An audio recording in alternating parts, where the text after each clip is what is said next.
Chapter 4. Under the Bed. Casey drank her apple juice and ate raisin cookies. Marshall curled into a ball and glared at her. "Are you hungry?" Casey asked. No answer. "Are you really mad at me?" Marshall closed his eyes. "Okay, but there are only 2 more cookies." Marshall reached out a hand. "If we ever get out of here," he said, "I might forgive you." They finished the rest of the snacks in silence. Casey kept checking her watch. Marshall sighed a lot and looked for his spiders. He didn't see any. Casey curled up and took a nap. Marshall scratched at a mosquito bite on his ankle. Hours later, a clock bonged 10 times. "Finally," Casey said. "Okay, Marsh, it's 10 o'clock. Let's go." She crawled out from under the bed. Marshall was right behind her. "Go where?" he asked, stretching his back. The Lincoln bedroom was dark. Only a small light was on near one of the doors. "To rescue the president," Casey said. She smiled at her best friend.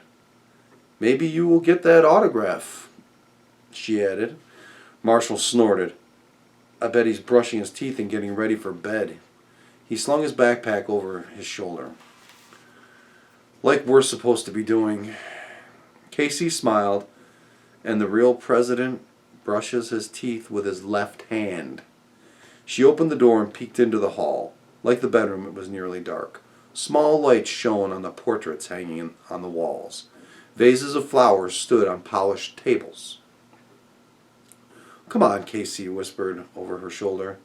She yanked on the first door knob they came to. It was locked. "Try every door," she ordered. Just then, a man in a uniform came around the corner.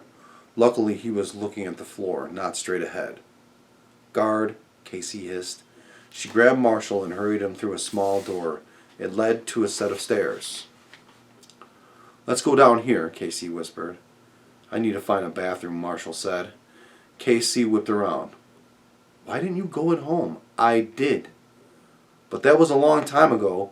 We were under that bed for about a year. And besides," he added, "breaking into the White House always makes me a little nervous." Casey stared down the stairs. "Maybe there's a bathroom down here." A few minutes later, they found themselves in a huge, dark kitchen. Casey twisted a dimmer switch on the wall. "Cool," she said.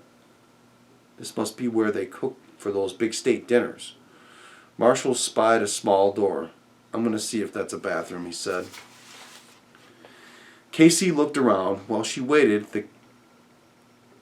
the kitchen was in a basement. The floors were tiled. Instead of fancy wallpaper, the walls were painted white. Marshall came back while Casey was twirling a combination lock on an enormous freezer. "Why did they lock everything in this place?" she muttered. "To keep people like you out," Marshall grumbled. They found a corridor and tried more doors. "I'm getting tired of this," Marshall said. "Can we—" "Shh! I hear something," Casey whispered. They froze and listened. Then Marshall heard it too. Somewhere, someone was laughing. They tiptoed down the passageway, following the noise. Over their heads, pipes ran along the ceiling. Small lights shone down, casting shadows on the concrete floor. "Look," Casey pointed to a partly open door. She heard someone laugh again.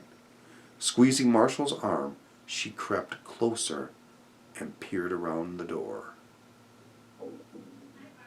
Then she nearly fainted.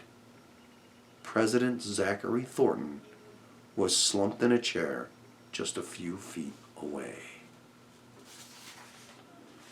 End of chapter 4.